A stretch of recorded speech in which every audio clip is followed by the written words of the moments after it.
Buat kamu teman-teman muda yang masih sekolah, kuliah, atau belum punya uang untuk investasi sama sekali, video ini khusus untuk kamu. Karena bagi kita anak muda, yang paling penting itu bukan investasi, tapi gimana caranya kita bisa punya skill, menemukan value, dan make money, biar kita punya banyak pilihan dalam hidup.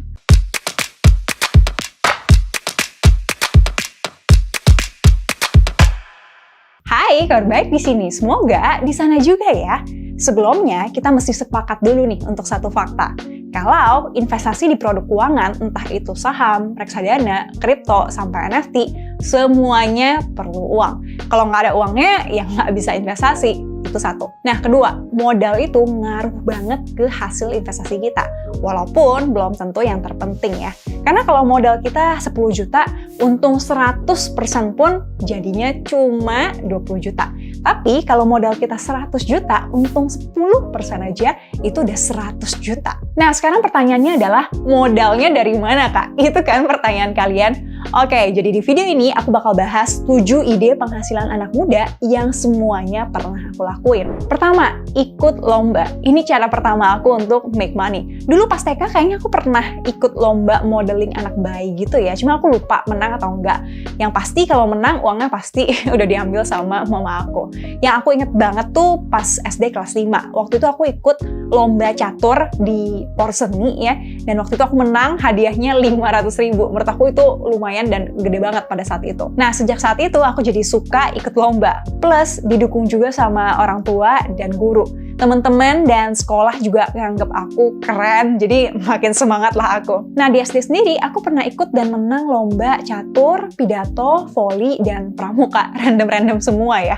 Kebiasaan ikut lomba ini akhirnya berlanjut sampai dengan dewasa, bahkan sampai sekarang. 10 juta dan 100 juta pertama aku yang aku pernah ceritain di video-video ini, juga sebagian besar dari hadiah lomba. Jadi, buat teman-teman yang masih sekolah, wah aku saranin banget sih untuk kalian ikut lomba. Gak mesti pelajaran, bisa juga lomba sastra, olahraga, seni, dan lainnya.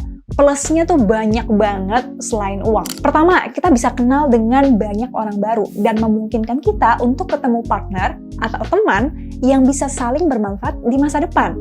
Kedua, kita tuh bisa bagusin CV dan pengalaman untuk nilai tambah kita pas masuk ke jenjang berikutnya. Ketiga, dengan ikut lomba, kita sekalian mempertajam skill kita yang di kemudian hari bisa naikin value atau nilai diri kita. Dan keempat, tentunya bisa jadi income tambahan yang lumayan selain uang jajan atau beasiswa. Kedua, jualan barang. Nah, sampai sini aku yakin pasti banyak yang nanya, mesti jualan apa? Gak ada ide, Kak. Nah, aku mau bilang, pas muda, kita tuh gak perlu ide cemerlang atau passion untuk bisa menghasilkan uang.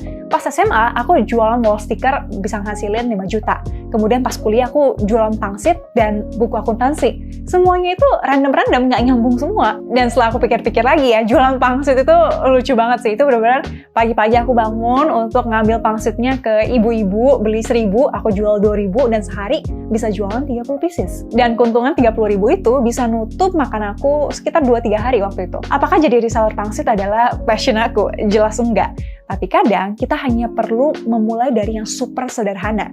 Karena yang paling penting adalah proses memulainya itu. Uangnya mungkin kecil, tapi langkah awal itu yang bisa ngebawa kita ke langkah-langkah selanjutnya. Ide itu datang dari dalam dan dari luar. Kalau dari dalam, ya cari tahu apa yang kita bisa, apa yang kita suka, dan skill apa yang kita punya. Itu semua bisa dijual. Kalau dari luar, cari tahu apa yang orang butuh. Ada masalah apa nih di sekitar kita. Nah, in case yang pangsit itu ya, teman-temanku tuh kadang lapar nih pas pagi-pagi atau pas break antar mata kuliah. Dan mereka juga agak mager nih naik turun tangga untuk ke kantin beli pangsit. Jadi, when there is a problem, di situ juga ada opportunity to over solution.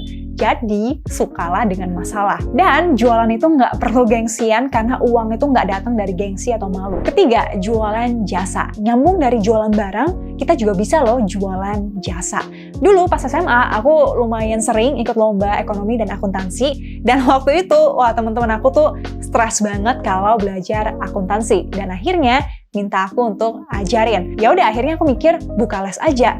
Puji Tuhan rame, jadi duit, dan sekalian bantu temen juga. Nah, masuk kuliah, mama aku tuh beliin aku printer untuk keperluan kuliah. Awalnya, teman-teman tuh suka nitip ngeprint. Lah, kenapa nggak dicuanin aja ya sekalian, aku pikir.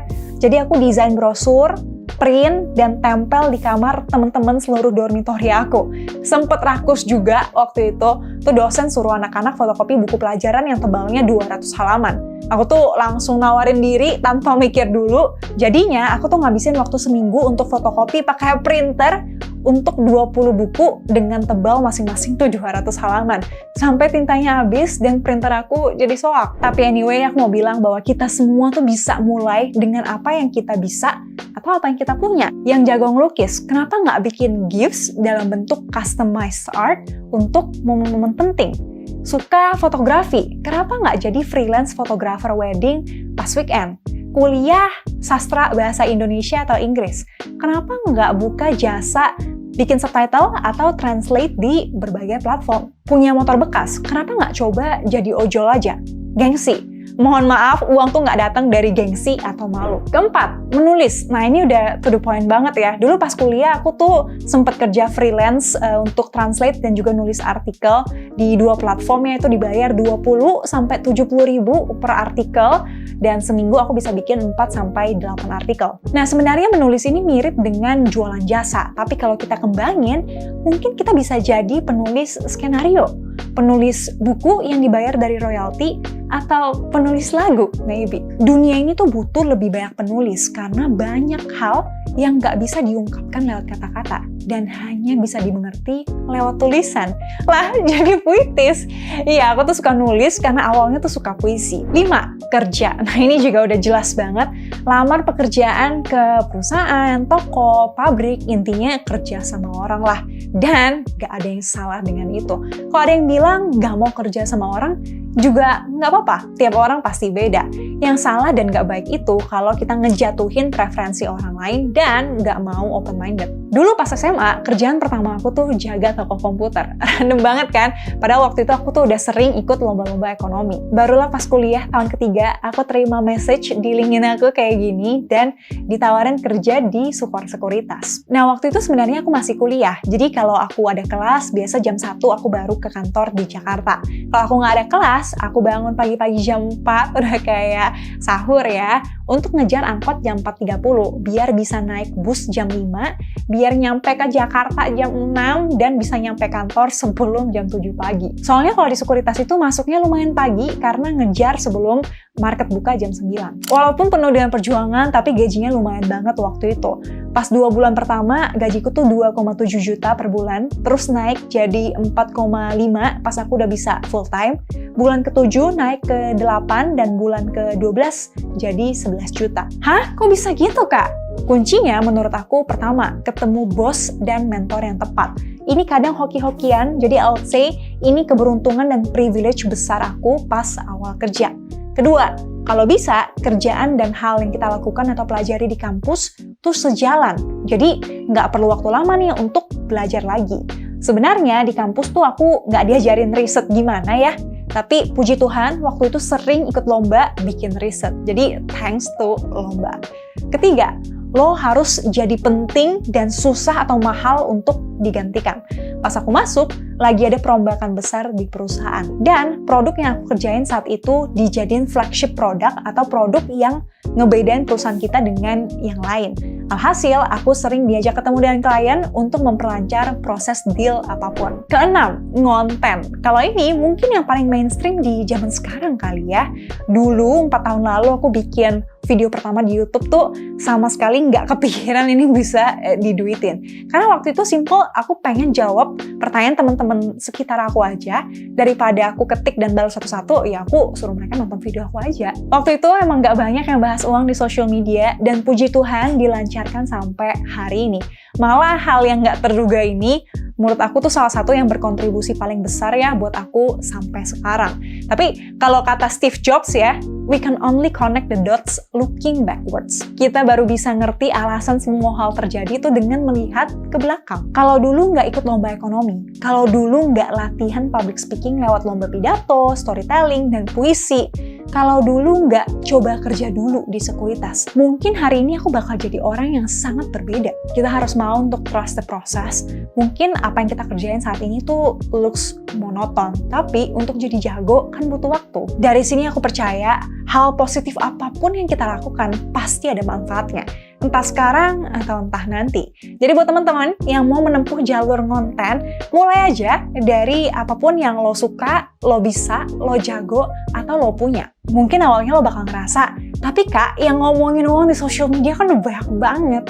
Tapi, mungkin kita akan menemukan keunikan kita itu di tengah jalan.